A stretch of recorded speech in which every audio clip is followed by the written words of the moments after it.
Hello viewer, আসসালামু আলাইকুম। আশা করি সবাই ভালো আছেন। আমি আলহামদুলিল্লাহ আছি ভালো।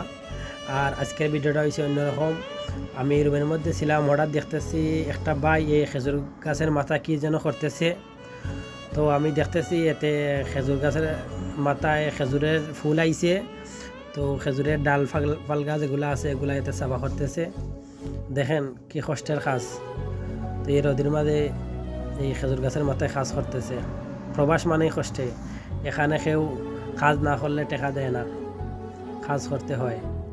যাই হোক, বাইরে সাফা করতেছে আর আমি রুম থাকি ভিডিও করতেছি।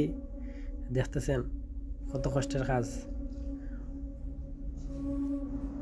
আর আমার ভিডিওটা যদি ভালো লাগে আপনারা শেয়ার দিবা, আর আমার পেজটাকে ফলো করবা, লাইক করবা, আর বেশি বেশি করে সাপোর্ট করবা। ইনশাল্লাহ আমি যতটুকু পারি এই প্রবাসী হলের সুখ দুঃখের সব কিছু আপনাদের মাঝে তুলিয়া ধরবো। ভালো থাকেন, সুস্থ থাকেন। আল্লাহ হাফিজ।